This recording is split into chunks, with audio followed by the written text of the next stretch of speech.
Dear viewers अस्सलाम वालेकुम। उम्मीद आप सब खैरियत से होंगे। आज इस लेक्चर के अंदर हम यूनाइटेड नेशन ऑर्गेनाइजेशंस को कंप्लीट डिस्कस करेंगे। हर एक उसके आर्गन्स को, उसकी फॉर्मेशन, उसके आर्गन्स की आपके वर्क्स एंड जो भी एजेंसीज़ हैं यूनाइटेड नेशंस की, उनको हम सारा कंप्लीट डिटेल के साथ डिस्कस करेंगे, ताकि हमारा लॉ एडमिशन टेस्ट की प्रिपरेशन के हवाले से या फिर किसी भी टेस्ट के हवाले से इनमें से अगर कोई भी क्वेश्चन होता है तो हम उसको आसानी से उसका आंसर टिक कर सकते हैं। उसको आसानी से हम क्वेश्चन का सही आंसर टिक कर सकते हैं। तो लॉ एडमिशन टेस्ट के अंदर इसके हवाले से 1 से 2 क्वेश्चन होते हैं। तो इसके हवाले से हम हर एक चीज़ को कवर करेंगे, उसके हर एक MCQs को कवर करेंगे। साथ में हम पहले इसको डिटेल लेक्चर, देन उसके MCQs भी आपके साथ शेयर करूंगा। इस लेक्चर के अंदर एक कंप्लीट लेक्चर होगा। अभी हमारी जो सीरीज़ है लॉ एडमिशन टेस्ट की, आज ये हमारा पहला लेक्चर है। एंड देन जो भी हमारे लेक्चर्स होंगे तो उनको हम डिटेल के साथ एंड उसके प्लस में उसकी MCQs फाइल भी आपके साथ प्रोवाइड करते जाएंगे। हर एक स्टूडेंट्स को ये फाइल मिलेगी व्हाट्सएप ग्रुप के थ्रू, जो हमारे व्हाट्सएप ग्रुप के अंदर ऐड है, जो अभी अपकमिंग जो नवंबर के अंदर आपकी टेस्ट होगी उसकी प्रिपरेशन करें लॉ एडमिशन टेस्ट की, उनको सबको ये फाइल भी प्रोवाइड की जाएगी। एंड जो न्यू व्यूवर्स हैं, जो न्यू अभी स्टूडेंट्स आने वाले, वो भी अगर लॉ एडमिशन टेस्ट की प्रिपरेशन करना चाहते हैं हमारे यहाँ, तो उनको पता है कि हमने पहले ये हमारा फर्स्ट लेक्चर है आज प्रिपरेशन के हवाले से। तो यहाँ पे हम आपको बताते चलें कि हमारी जो फ़ीस है वो 2000 रुपये है, क्योंकि मैं फ़ीस यहाँ पे क्लियरली आपको बताना चाहता हूँ। एंड हमारी फ़ीस भी 2000 है, जिसके अंदर आपको नोट्स, आपके गेस्ट पेपर्स, आपके जो रिवीजन फाइल है, आपके सारे कुछ, जहाँ तक आपकी, जब तक आपकी टेस्ट नहीं होती तब तक आपके आपके साथ गेस्ट पेपर्स भी उन्हीं में कंडक्ट किए जाएंगे। आपको नोट्स भी वही सारे उन्हीं पैसों के अंदर दिए जाते हैं। तो एवरीथिंग 2000 इसकी प्राइस है, ठीक है ना। तो जो इंटरेस्टेड है वो व्हाट्सएप नंबर पर रब्ता करके हासिल कर सकते हैं। अपनी वीडियो को हम स्टार्ट कर लेते हैं। जो भी न्यू व्यूवर्स हैं उनसे रिक्वेस्ट है कि चैनल को अगर आपने सब्सक्राइब अभी तक नहीं किया तो चैनल को लाजमी सब्सक्राइब कर दें, साथ में बेल आइकन उसको ऑल पे सेट करें, ताकि आने वाली जो भी वीडियो होगी उसकी नोटिफिकेशन आपको बर वक्त मिलती रहेगी। यूनाइटेड नेशन ऑर्गेनाइजेशंस, इसका सबसे पहले हम इंट्रोडक्शन देखेंगे। The United Nation is an international organisation established on 24 October 1945 after the world war second to maintain peace security in the world. UNO एक आलमी तंजीम है जो 24 अक्टूबर 1945 को दूसरी जंग अजीम के बाद कायम हुई थी, ताकि वो अमन और सलामती को कायम रखे। अच्छा देखें, ये यूनाइटेड नेशन से पहले कौन सी लीग थी? वो थी लीग ऑफ नेशन, जो कि 1919 के अंदर बनी थी। अब वार्स को प्रिवेंट करने के लिए एंड पीस को मेंटेन करने के लिए, मगर वो फेल हो गई क्योंकि सेकेंड वर्ल्ड वार उसके बाद हो गई। देन वो पीस एंड वार्स को प्रिवेंट करने में वो फेल हो गई। देन जो दुनिया के अजीम लीडर्स थे, उन लोगों ने ये सोचा कि हमने को एक ऐसी स्ट्रॉन्ग ऑर्गेनाइजेशंस बनानी है जो कि अमन को बरकरार रख सके एंड जो वार्स होती है उनको प्रिवेंट कर सके, उनको रोक सके। तो उसलिए यूनाइटेड नेशंस को बनाया गया था। अब इसकी हम फॉर्मेशन की बात करें, जो कि इनका चार्टर साइन हुआ था 26 जून 1945 के अंदर, ठीक है ना। एंड ऑफिशियली इस्टेब्लिश ये हुई थी 24 अक्टूबर 1945 के अंदर, क्योंकि इसके अंदर फर्स्ट मेंबर थे वो जिस टाइम ये इसकी फॉर्मेशन हुई, जब ये जिस टाइम बनी गई थी उस टाइम इसके 51 मेंबर्स थे। अभी करंटली इसके 193 मेंबर्स हैं, ठीक है ना। तो जो कि जो ये जो इसका जो चार्टर जो दस्तखत हुआ था वो हुआ था फ्रांसको में, अमेरिका के अंदर। अब इसकी बात करें हम ऑब्जेक्टिव और जो इसके मकासद हैं उसकी बात करें, तो ये इसका काम था maintain international peace and security, दुनिया में अमन कायम रखना। टू रिजोल्व डिस्प्यूट्स पीसफुली, जो कि तज़ाक़ात होते थे, जो मामलात होते थे अपने दो कंट्रीज़ के बीच में, जो मामलात होते हैं, ठीक है, उनको पुरअमन तरीके से हल करना। थर्ड इसका टू प्रोटेक्ट ह्यूमन राइट्स, इंसानी हकूक़ का तहफ़्फ़ुज़ करना। To promote social culture and economic cooperation, मतलब कि समाजी, सकाफ़ती और मुआशी ताउन को फ़रोग़ देना। टू हेल्प डेवलपिंग कंट्रीज़, तरक्की पजीर ममालिक की मदद करना, जो कि गरीब मुल्क होते हैं या जो डेवलपिंग कंट्रीज़ होते हैं जिनके, उनकी हेल्प करना। अब इनके हम बात करते हैं ऑर्गन्स की, जो कि इनके 6 ऑर्गन्स हैं। नंबर 1 की जनरल असेंबली, जो कि all member state each has 1 vote, तमाम रुकन जो जनरल असेंबली के जो भी मेंबर्स हैं हर मुल्क के पास 1 वोट होता है, ठीक है। सेकंड जनरल सिक्योरिटी काउंसिल होता है। थर्ड पेस्को, ठीक है, इकोनॉमिक सोशल काउंसिल। जो फोर्थ है ICJ, international code of justice. Fifth हमारे पास है सेक्रेटरी। सिक्स हमारे पास है ट्रस्टशिप काउंसिल। ये इसके 6 आर्गन्स हैं जिसको हम अभी डिटेल के साथ हम इसको डिस्कस करने वाले हैं, एंड इसकी एजेंसीज़ भी हैं, जिसमें WHO है जो कि 1948 के अंदर बनी थी, जो वर्ल्ड हेल्थ इश्यूज़ पे, जो वर्ल्ड हेल्थ इश्यूज़ होते हैं उन पे ये काम करती है, आलमी इदारा साहब। यूनिसेफ है जो कि 1946 के अंदर बनी थी, जो कि चाइल्ड वेलफेयर है। यूनिस्को जो कि 1945 के अंदर बनी थी। ILO 1946 के अंदर बनी थी। FAO ये फूड एंड एग्रीकल्चर के रिलेटेड 1945 के अंदर बनी थी, जो कि अभी इस टेस्ट के अंदर जो 24 अगस्त की जो टेस्ट हुई उसके अंदर भी ये MCQs आया था। IMF ये 1945 के अंदर बनी थी। वर्ल्ड बैंक 1945 टू 1944 एंड 1945 के। WTO जो कि 1995 के अंदर बना था, इंटरनेशनल ट्रेड। अब हम इसकी बात करें तो कंक्लूजन की हम बात करें, the United Nation is the only global platform where nations unite to discuss and solve world problems, dispute, weakness. It plays a vital role in the peace and development. ठीक है, यूनाइटेड नेशन वो वाहिद आलमी platform है जहाँ दुनिया के ममालिक इकट्ठे होकर मसाइल पर बात करते हैं। कमज़ोरियों की बावजूद ये इदारा अमन और तरक्की के लिए नहायत अहम किरदार अदा कर रहा है।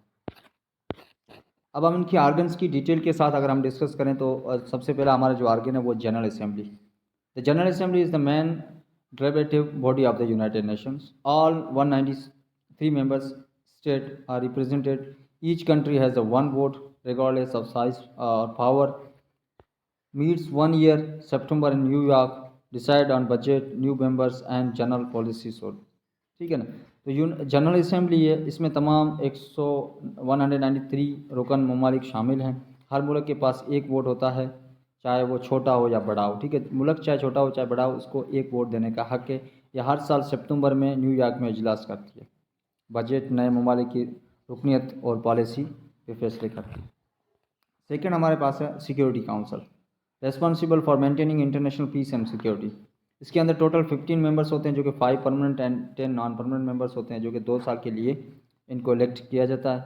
परमानेंट मेंबर्स जो कि USA, UK, Russia, China and France है। And permanent members have a veto power, can block and any resolution. अच्छा देखो, वीटो पावर हम उसको कहते हैं जो 5 परमानेंट मेंबर्स हैं उनके पास ये वीटो पावर है। कोई भी जब रेजोल्यूशन पास करते हैं, अगर इनमें से कोई भी एक कंट्री अगर वीटो कर लेता है, मतलब इनके पास नेगेटिव पावर है। 5 में से अगर कोई भी एक कंट्री अगर वीटो करेगी, देन वो रेजोल्यूशन पास नहीं होगा। मगर मतलब रेजोल्यूशन पास करने के लिए UNO के अंदर 5 कंट्रीज़ का मुतफिक होना लाजमी है। वो राज़ी होंगे, वो एग्री होंगे, देन ही कोई रेजोल्यूशन पास होगा। अगर कोई भी एक कंट्री वीटो कर देती है, देन यूनाइटेड नेशंस के अंदर वो रेजोल्यूशन पास नहीं होगा। It can impose sanctions, authorise peace keeping force and approve military actions. ठीक है, ये एक आलमी इदारा अमन सलामती कायम रखने का ज़िम्मेदार है। कुल 15 रुकन हैं, 5 मुस्तकिल एंड 5 गैर मुस्तकिल हैं। 2 साल के लिए इनको मुंतखब किया जाएगा। ठीक है, अरकान कौन से? अमेरिका, बरतानिया, रूस, चाइना, फ्रांस। मुस्तकिल अरकान के पास वीटो पावर है, किसी भी करारदाद को रोक सकते हैं। ये पाबंदियाँ आयद कर सकता है, अमन फ़ौज भेज सकता है, अमन करवाने के लिए ये फ़ौज भेज सकता है, फौजी कार्रवाई की इजाज़त दे सकता है। हमारे पास इकोनॉमिक एंड सोशल काउंसिल है, जो कि works for economic, social, educational and health development, coordinates the work of specialized agencies WHO, UNESCO, UNICEF, IMF, etc. Has 44 members state elected for 3 years। ये इदारा मुआशी, समाजी, तलीमी और सेहत के शोबों में तरक्की के लिए काम करता है, के कामों को मनज़म करता है, जिसके अंदर WHO है, यूनेस्को है, यूनिसेफ है, IMF के ज़िले एजेंसियों, UNO के इसके 54 रुकन ममालिक होते हैं, जो कि 3 साल के लिए मुंतखब किए जाते हैं। नेक्स्ट है हमारे पास international code of justice, principal judicial organ of United Nation. ये यूनाइटेड नेशन का जुडिशल ऑर्गन है, लोकेटेड इन हेग के अंदर, नीदरलैंड के अंदर है, जो कंसिस्ट 15 जजेस पे मुश्तमिल है, और हर जो कि जजेस जो हैं वो 9 साल के लिए उसको इलेक्ट किया जाता है। Settles legal disputes between state and give advisory opinions, जो कि 2 कंट्रीज़ के बीच में जो डिस्प्यूट्स होते हैं उनको सॉल्व करता है एंड उनको एडवाइस भी, ओपिनियन फ्राम करता है। ठीक है ना। एक जो यूनाइटेड नेशन है वो UNO का ये मरकज़ी अदालती इदारा है, हेग के अंदर, नीदरलैंड के अंदर वाक़ है। इसमें 15 जजेस होते हैं, 9 साल के लिए इनको मुंतखब किया जाता है। ममालिक के दरमियान कानूनी तनाज़ात हल करता है और माशती मशवराती राय देता है। नेक्स्ट जो हमारे पास फिफ्थ है सेक्रेटरीट, जो कि administrative organ of United Nation है, head by secretary general, currently जो है एंटोनियो है, and prepare reports, implements decisions, arranges conferences, manages peace keeping forces. अच्छा, यूएनओ का ये इंतज़ामी इदारा है, इसके सरबराह सेक्रेटरी जनरल होता है, जो कि अभी मौजूदा 2025 के अंदर जो है एंटोनियो है। ये रिपोर्ट्स तैयार करता है, ये फैसलों पर अमल दरामद करवाता है, इजलास मुनक़द करवाता है और अमन फ़ौज की निगरानी करता है। ठीक है। नेक्स्ट हमारे पास trusteeship council established to supervise trust territories and colonies and prepare them for the independence. वो इलाके जो अभी तक आज़ाद नहीं, उनको आज़ादी दिलाने की ये काम करता है। After most colonies gain independence, this organ became inactive since 1944 के 1994 में। ये इदारा नौआबादी इलाकों और ट्रस्ट खतों की निगरानी के लिए बनाया गया था, ताकि उन्हें आज़ादी के लिए तैयार किया जा सके। क्योंकि ज़्यादातर इलाके आज़ाद हो गए हैं, इसलिए ये इदारा 1949 से गैर फ़ाल है। ठीक है। अभी हमारा कंक्लूजन यही है कि जो यूनाइटेड नेशन है कि ये 6 जो इदारे मिलकर दुनिया में अमन, तरक्की, इंसाफ और तावन को यकीनी बनाते हैं। अब इनके हवाले से मोस्ट इम्पोर्टेंट जो MCQs है इसके हवाले से, ताकि आपकी साथ में प्रिपरेशन हो सके, क्योंकि हमारा जो मकसद था कि इसके अंदर क्या क्या चीज़ें हैं, किस काम के लिए जो ऑर्गन्स बना है, कौन सी एजेंसीज़ है, उसका क्या काम है, वो तो हमने अभी डिटेल के साथ उसको समझ लिया। अब उनके अंदर MCQs को भी हम डिस्कस करेंगे।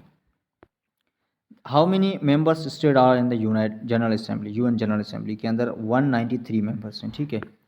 Each member in the general assembly has how many votes, एक वोट देने का हक है, जो कि अभी हमने उसको डिस्कस कर चुके हैं। Where does the general assembly meet every year, वो है न्यूयॉर्क के अंदर, हर साल सितंबर के अंदर न्यूयॉर्क में। When does the general assembly usually meet, वो है सितंबर। नेक्स्ट क्वेश्चन है, general assembly is mainly a body of, ये है डिलिबरेटिव बॉडी यूनाइटेड नेशन की। नेक्स्ट आते हैं हम सिक्योरिटी काउंसिल के हवाले से MCQ से। The total member of UN security council 15, जो कि 5 permanent and 10 non permanent. How many permanent members in our security council? 5। Which countries have veto power? USA, UK, Russia, China, France. 5 members हैं। जो non permanent members are elected for how many years? 2 साल के लिए जो non permanent members हैं उनको मुंतखब किया जाता है। नेक्स्ट क्वेश्चन है हमारे पास, main duty of security council. Security council क्या जो का बुनियादी काम क्या है? Maintain international peace and security. Next है हमारे पास economic and social council. Economic and social council has how many members? वो थे 54 मेंबर्स इसके अंदर। Members economic and social are elected for how many years? 3 years. Which agency does economic and social coordinates? वो है हमारे पास WHO, UNESCO, UNICEF. Next है हमारे पास, main work of economic social is elected to economic and social development. Next हमारे पास question है, eco social elected by general assembly. Next question है इंटरनेशनल कोड ऑफ जस्टिस के related. ICJ is located in the Hague के अंदर, Netherland के अंदर है। ICJ हैज़ हाउ मेनी जजेस? 15 जजेस। द जजेस of ICJ are elected of for how many years? 9 years. ICJ deals with dispute between states, 2 countries के बीच, 2 स्टेट्स के बीच। ICJ also give advisory opinions. Next हमारा जो है वो है secretariat. Who is the current secretary general of United nation 2025? वो Antonio. Next हमारे पास क्वेश्चन है, secretary general is elected for how many years? वो है 5 ईयर्स के लिए इलेक्टेड किया जाता है जनरल असेंबली के सेक्रेटरी काउंसिल, सेक्रेटरी जनरल को। Secretary is mainly and dash body, executive body of United Nation organisation. Main duty of secretariat is administrative works and implementation. Next question हमारे पास 25 UN headquarter are in New York के अंदर। Next question हमारे पास है ट्रस्टशिप council के हवाले से। The trusteeship council was made for to surprise trust territories. Next question, trusteeship council is inactive since 1944 के अंदर। नेक्स्ट क्वेश्चन हमारे पास है, why did trusteeship council became inactive? All trust territories became independence. सारी countries क्या हो गई हैं? मोस्टली आज़ाद हो चुकी हैं। Trusteeship Council was mainly supervised by permanent members. जो ट्रस्टीशिप काउंसिल की निगरानी कौन करता था? जो परमानेंट मेंबर्स हैं वही, जो 5 परमानेंट मेंबर्स हैं। क्वेश्चन नंबर 30 है जो कि lost trusteeship territory under trusteeship council, वो है पलो। नेक्स्ट है हमारे पास ये कि जो मिक्स क्वेश्चन है इनके अंदर, the total principal organ of union जो कि 6 इसके आर्गन्स हैं। Which organ can send peace keeping force, किस आर्गन का कौन सा इदारा है अमन फौज भेज सकता है? वो है security council. Which organ prepare report and arrange meeting, वो कौन सा है? सेक्रेटरीट। कौन सा इदारा रिपोर्ट्स तैयार करता है और इजलास मंजम करता है? जो कि हमें अभी ऊपर हमने पढ़ा है, इसलिए उसके सारे एमसीक्यूज यहाँ पे पुट किए गए हैं। Which organ is called parliament of the world, वो है जनरल असेंबली। नेक्स्ट क्वेश्चन है which organ is known as the heart of United Nation, वो है सिक्योरिटी काउंसिल। यूनाइटेड नेशन का दिल कहा जाता है किसको? सिक्योरिटी काउंसिल को।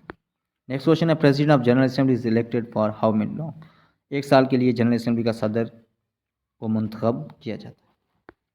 Important decision in general assembly require 2/3 majority, जो भी डिसीजंस होते हैं जनरल असेंबली के अंदर उसके लिए 2/3 मेजॉरिटी चाहिए, ठीक है ना। जो अहम फैसले किए जाते हैं उनके लिए क्या ज़रूरी है? 2/3 मेजॉरिटी। नेक्स्ट क्वेश्चन है हमारे पास, और which organ can impose sanction are countries, कौन सा वो इदारा ममालिक हैं जो ममालिक पर पाबंदी आयद करता है? वह security council. Presidency of security council rotates every 1 month, सलामती काउंसिल की सदरत कितने अरसे बाद बदलती है? 1 मंथ के बाद। Next question, decision in security council require how many votes? 9 vote. सलामती काउंसिल के फैसलों के लिए कितने वोट दरकार होते हैं? वो 9। नेक्स्ट क्वेश्चन है इको एंड सोशल के हवाले से कि eco and sociology, economic and sociology holds how many regular sessions each year? 2। Next question है eco socio reports to which organ, अपनी रिपोर्ट किस इदारे को पेश करता है? इको, वो करता है जनरल असेंबली को। नेक्स्ट क्वेश्चन है वर्किंग लैंग्वेज ऑफ आईसीजे, जो कि यूनाइटेड नेशंस के अंदर आईसीजी के अंदर जो कि लैंग्वेजेस हैं वो English and French. Who elect the जजेस ऑफ आईसीजे, आईसीजे के जजेस को कौन मुंतखब करता है? वो करता है both security council and general assembly. Next question है ICJ decision are binding on only those party involve in the case, जो केस जो लेके आती है अपने आईसीजी के अंदर उन पे उनका फैसला क्या होता है? बाइंडिंग होता है। Next question, the secretary general is appointed by security council recommendation of general assembly. Approve security council किसकी रिकमेंडेशन पे? जनरल असेंबली की रिकमेंडेशन पे सेक्रेटरी जनरल को अपॉइंट करती है। Question number 47, secretary staff is called, उसको हम इंटरनेशनल सिविल सर्वेंट, सेक्रेटरी के अमले को क्या कहा जाता है? International civil servant. Next question है trusteeship council was suspended under the which UN resolution, वो रेजोल्यूशन था 1994 के अंदर। नेक्स्ट क्वेश्चन है which organ is considered the judicial arm of United Nation, वो है आईसीजे। यूनाइटेड नेशन के का अदालती बाजू किस इदारे को कहा जाता है? वो है ICJ, international court of justice. Next question है which organ is responsible for admitting new member of United Nation, United Nation में नए ममालिक को शामिल करने का इख्तियार किसके पास है? General assembly on the recommendation of security council, security council की रिकमेंडेशन पे जनरल असेंबली उसको इख्तियार है जो न्यू मेंबर्स आते हैं, न्यू कंट्रीज उसके अंदर जो शामिल होते हैं उनको शामिल करने के लिए। यह था आज का हमारा लेक्चर यूनाइटेड नेशन पे, जो कि कंप्लीट आपको डिटेल के साथ एंड उसके जो मोस्ट इंपॉर्टेंट एमसीक्यूज थे, ताकि यूनाइटेड नेशंस के हवाले से जो भी क्वेश्चन हो, 1 हो 2 हो आपकी एडमिशन टेस्ट के अंदर या किसी भी टेस्ट के अंदर, तो वो आप आसानी से उसको सही हल कर सकें। अगर आपको वीडियो हेल्पफुल लगी तो वीडियो को लाजमी से लाइक करें, चैनल को लाजमी सब्सक्राइब करें, साथ में बेल आइकन उसको ऑल पे सेट करें, ताकि आने वाली जो भी वीडियो होगी उसकी नोटिफिकेशन आपको बर वक्त मिलती रहेगी। जो भी स्टूडेंट्स एडमिशन टेस्ट की प्रिपरेशन करना चाहते हैं वो नीचे दिए गए व्हाट्सएप नंबर पर आप रब्ता करके आप प्रिपरेशन कर सकते हैं इंतहाई कम प्राइस के अंदर, जो कि आपको ये नोट्स की PDF डेली लेक्चर्स जो हमारे 60 to 70 लेक्चर्स होंगे एक्सेप्ट आपके गेस्ट पेपर, ठीक है ना। तो गेस्ट पेपर के अलावा आपके 60 to 70 जो हमारे टॉपिक्स हैं हमारे सिलेबस के हिसाब से, तो उनके आपको कंप्लीट लेक्चर्स एंड उनके नोट्स एंड उनके गेस्ट पेपर्स आपको दिए जाएंगे। मिलते हैं किसी और वीडियो में, अपना ख्याल रखिएगा। अल्लाह हाफ़िज़।